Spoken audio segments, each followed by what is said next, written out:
Welcome back. A special show here today. We're in Hembry Bridge, North Carolina, McClain Racing. We've caught up with the boys. We've talked about them a lot on Wing Nation, but hey, we get to show the pretty faces here today along the way. So Jake and Brandon join us. Jake, good to see you, man. How's things? Going good. That's good. good. Getting prepared for the next race. Yeah. Was at the engine dyno last night, built a new car, and can't wait to hit the track. That's it. Getting ready for the next race. Brandon, this race shop, I'm telling you, if these walls could talk, I think is a fair statement. You guys have developed into Sprint Car Central here in the Carolinas. It's got to be pretty neat for you to see all the activity here at this shop. Yeah, it's kind of crazy. I mean, me and Jake, we're just supposed to be a two-car team, but we have the Carklins in here now, and they're actually doing more racing than we are. And whenever we got a little bit of space in here, we're always inviting people to come over and help set their cars up and get them ready for the next race. Because we are extremely fortunate to have a pretty nice shop. So I always felt like the more that we helped other people, maybe the better luck we have at the track. So I'm always offering a lending hand to anybody that needs it. So. We've talked about doing this show, and Brandon, I'm going to keep it with you. We've talked about doing this show, and you said you should come down to USCS week, okay? Because Terry Gray is here, because Danny Smith. This place, when the 360 tour rolls through town, there's more sprint cars here than some tracks have. But it's got to be really neat to have guys like Danny Smith and Terry Gray, Hall of Fame type guys, hanging at your place. Yeah, it's so cool. Like, we'll race at Carolina on Friday night. That's kind of like our Williams Grove down here for the sprint cars and everything. We only race there like 3 times a year, but still, you can always depend on sprint cars on a Friday night there.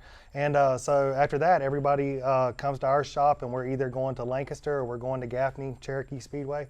And it's so neat to roll up into the shop around like 9 o'clock in the morning and see Danny Smith and Terry Gray and Morgan and all them out here like washing their cars and everything.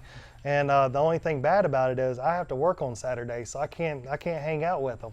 Like I show up at 9 o'clock, I'm like, God, I want to be here all day long and just experience, a great experience and everything. But then I have to go to work till 6 o'clock, and then meet him back at the racetrack all day. He's the one that gets to hang out with them all day and learn everything. Yeah. Jake, I can't imagine anybody that loves sprint car racing getting to spend time in your shop with Danny Smith, Terry Gray, those type guys. Those days, and especially for a guy that's learning and trying to learn the sprint car business, that's got to be like school times 1,000. Yeah, they just make everything look easy, and they have the right tools to do everything, and that's a big part of it. But just the conversations you can have, and they've done it so long. Not only the racing side, but they tell you how to get up and down the road. They know where to stay at. They know the car washes. So it's not necessarily all about the racing side. It's the traveling, and you got to act a certain way when you're in the pits. And I know that's kind of hard to do sometimes, but they point you in more directions than just the race car. One of the other Hall of Famers that you guys have built a friendship with is Bobby Allen. Of course, Shark Racing, Logan Schuhart and Jacob Allen driving for Bobby. Brandon, how did this all happen where you guys end up as the North Carolina home, if you will, for Shark Racing? How did this all happen? With the Bobby Allen situation, fortunately, back in 2008, I was able to work for Danny Smith down in Volusia. And we did like 17 races in 18 nights, and it was just the experience of a lifetime. It was so cool. And of course, we became friends. Well, when Bobby Allen's rig broke down in Lumberton, North Carolina, which is only about, an hour and a half, 2 hours east of here, Danny Smith called me up because he knew my dad owned a trucking company, and we had a couple of 18-wheelers and everything, and just to see if we could help them out and get them to Volusia. Well, we weren't able to do it in time, but we were at least able to get their toter home back to our shop and everything. And so we were able to work on that, for a couple of months while they did the West Coast tour and everything. And we had it ready just in time for them to pick it up in Charlotte.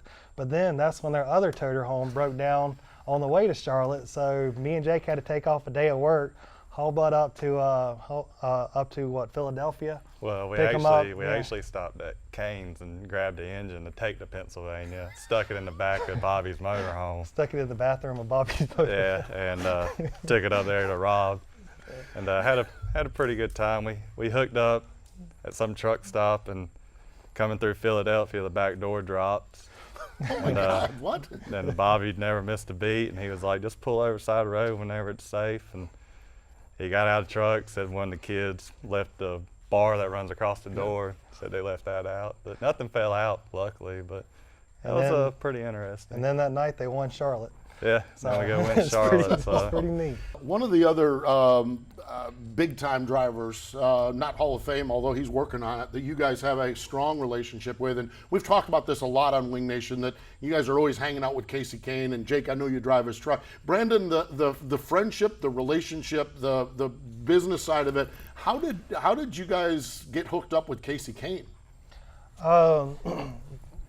We were actually at Simpson Racing Products getting some tear-offs for the weekend races and everything. And I had that day off, and I was like, man, I don't want to go home yet. I was like, hey, let's just go over to Cane's and see if anybody's over there, and just see if we can, just go talk to them and see what's going on. And so we went into the gift shop. We walked up there, and they was like, hey, I actually had a torsion arm fall off the last race. And I was wondering if one of your crew members is down there that could tell me how I can make sure that never happens again. And so the lady at the gift shop called down, and Justin Adams was luckily there, and he was like, yeah, send them on down. So we go down there and start talking to him and everything, and he shows us, how we can stop, how we can prevent it from happening again. And we just sit there and start talking. It's like, hey, do y'all by chance have like spare parts that y'all are ever trying to sell or anything? And he takes us into this back room, and there's sprint car parts everywhere. And me and Jake are about to have a heart attack. And I was like, God, I was like, yeah, let's go talk to Dad and, see if we can maybe, buy some parts off of you and everything. And we exchanged numbers. And then a couple of weeks later, out of the blue, Justin calls me up and he was like, hey, are y'all free in, 3 Saturdays from now? I'm like, we can be. He was like, what's up? He was like, you mind helping me and Kane go race Attica and Eldora, on such and such day? And I'm like, oh my God, are you kidding me? I'm like, yeah. It was like, but there was only one stipulation: you can't tell anybody. So like, this is the most excited we've ever been in our entire life, and we can't tell a soul. So, and then finally one night they posted a picture of Kane's car that he's going to race at Attica, and I'm like, can we please tell somebody now? And they was like, yeah, you can. And we blew up the internet, just like, oh my God, this is like the opportunity of a lifetime. And then it just worked out ever since then. We need to step away. Fascinating stuff. We'll have more with Brandon and Jake McClain in just a moment.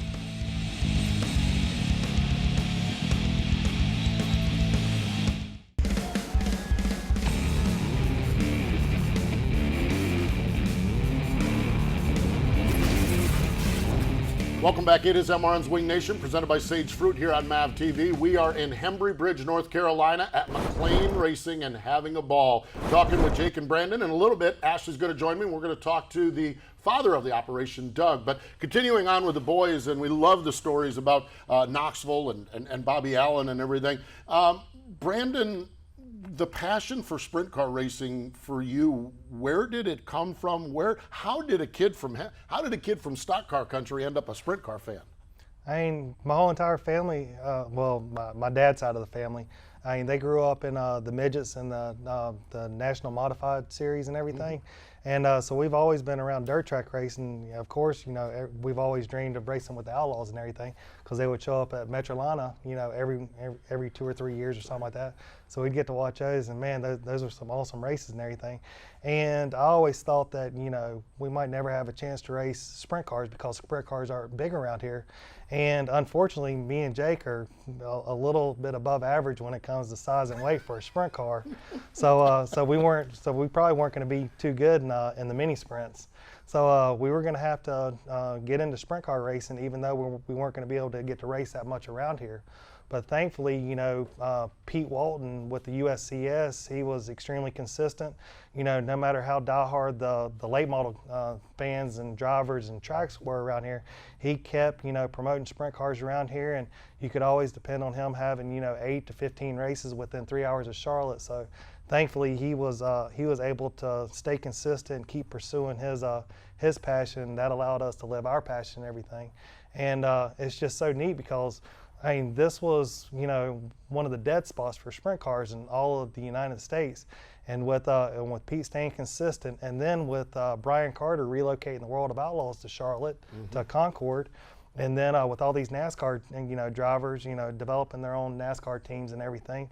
And then another neat thing about it is, one of the biggest sprint car associations in the country right now is the Race Sabers, and that got started just one state over in Virginia. So it seems like, for 100 years, nobody cared about sprint car racing around here, and now all of a sudden, all these great things are happening, and it's right down the street from us. It is So we're extremely lucky about what's happening right now. It is. The growth here is unreal. It really is. And Jake, the opportunity to live out your dream, I think Brandon has stated at one time it probably looked impossible, and here you are now going to dynos and working on it, getting 305s and 360s ready. This describe the dream come true, if you will. Well, yes, it's a cool dream, and you know, it started off slow, and it, like Brandon was saying, you know, with Casey and Kyle being in it, it's motivating people. But the 305 deal is just a really good start to get into it. I mean, yeah, some people ain't gonna do it forever. They'll move on 360s, sure. But it's a good building block. And you know, car counts, it varies, you know, depending on weather and everything. But I feel like the state of sprint car racing around here is really good. And the World Finals, I think, took it to the next level. It's true. And you know, it's just cool when all these local 305 race saver guys, they can go to, you know, the outlaw races and possibly learn stuff when they come to Charlotte and just hang out and, you know, just have a good time. But I think the state of sprint car racing is definitely growing in the Carolinas and the Southeast. Brandon, another twist in your world, you started doing some writing. You started doing some blogging, okay? Yeah. And all of a sudden now you're a big-time columnist with Flat Out Magazine. How did that all come about? Well, when the Carolina Race Saver deal started, there was only like 4 or 5 cars around here. And, you know, there wasn't much publicity. There wasn't, you know, much public relations or anything like that. And then Jake won his first race. And I mean, it was the first sprint car race we had ever won. And we've been trying so hard for like 2 or 3 years and everything. And I kind of wanted everybody to know about it. So I just sat down on my computer one day when I didn't have much to do, and I just started writing about Jake winning. And it's really hard to make, you know, a 4-car feature sound, you know, magnificent, but I did the best I could. And next thing I know, people are liking it and everything. And then he won again, so I kept writing about it again. I was trying to not make it like a press release. I was trying to make it like a story and everything. And then next thing I know, I'm getting emails from like Hosehead and Flat Out Magazine and a few other places. I even had a guy from Australia reach out to me and everything. And I was like, man, this is pretty cool. And I did not have any desire to do any writing whatsoever. I went to college. I hated writing papers. I can't stand it. But, you know, I like winning races and I like people knowing about it. So when Jake started winning races, I started writing, and I didn't know I had that passion for it. I guess I only have that passion, you know, when we're doing good racing. So nothing wrong with that. I met a guy in Knoxville, and he walked up to me. He said, "Are you Brandon or Jake?" I said, "I'm Jake." And he talked about Brandon's article, and he was like, "I've never been to that part of the country." He said, "But you know, I love reading the stories that are coming out of the Southeast, pretty much." And I was like, "Well, Brandon's pretty good." Brandon, you talk about your real job. What is your real job, and how do you balance that with this racing passion? My real job, I'm in new home sales. I work for like one of the top builders in the country right now, which is Bonterra Builders. And my regular job is Saturday through Wednesday, 10 to 6. And so that means I don't get many weekends off. They give me every 5th weekend off. But it definitely makes it really, really tough for me to race as much as I want to. Jake, I knew the answer on Brandon. I don't know the answer on you because you're all over the map. What's your job? Because you're always doing the sprint car thing. How does that work? It depends on who you're talking to. Yes, exactly. No, I'm a certified truck driver. Okay, yeah. I own my own trucking business, and we stockpile sand and rock to a few concrete plants in the Charlotte area, but it allows me to put my truck in the shop so I can go racing. So it works out pretty good. Pretty good, yeah. I would say. Yeah. That's for sure.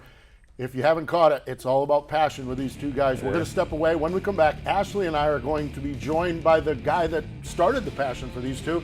These guys' father, Doug. He joins us next.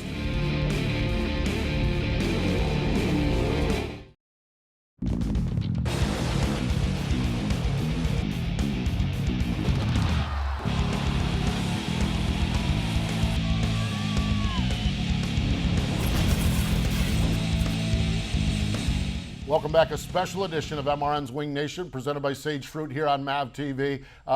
You guys, if you're just tuning in, you got to catch the replay of this. You got to catch this one because we had Brandon and Jake McClain in. Ashley slid in here alongside, and the patriarch of the family, Doug McClain, joins us. Hey, Doug, how are you, man? Doing wonderful, doing wonderful. I hope you are. We are fantastic. You've actually sat here, you listened to your boys talk about this sport that they love, the sport that you love. Where did it start for the McClain family? Where did it start for you? Well, my dad raced the little midgets with the Cushman motors on it, and up in the old shop. And when he got through driving, then I sort of stepped in and run for a little while, and this, that, and the other. And then I got married to a great lady and had two big old boys, and they just fell right in there with me. And everywhere I went, they went. And it was just so cool. And then they wanted to start racing. And like they said, they're pretty good sized boys, because the day they was born, I asked the good Lord, I said, just two big healthy boys. And by golly, I got two big healthy boys. But they jumped in and they love it. Brandon's passion is just unbelievable for the car and how he talks about the series and stuff. Jake's more a little laid back. I see both of them in me, you know. But we built this shop before my dad passed away, and it was supposed to be a truck shop, but it's not. It's pretty much all racing, and we've had some super people here. I stood in here and talked to Terry Gray and Danny Smith and Bobby Allen, and like Jake said, Bobby's just different. He's just so calm all the time and everything, and Terry's all real serious. And can I help you, Terry? No, you know. But Terry Gray is just top of the line. Danny's super, and he wants to know when somebody's going to get lunch. and stuff like that. So, but it's great to have them here, and you know, we learn little things from them. There's so many stories, and it all reverts back to two things, and it's passion, we talk about all the time, as you're saying yourself, and family. You've got your two boys, and it was cool to hear their interview because they really pat one another on the back for what they do. Has there ever been a time where that wasn't necessarily the case in the racing world? No.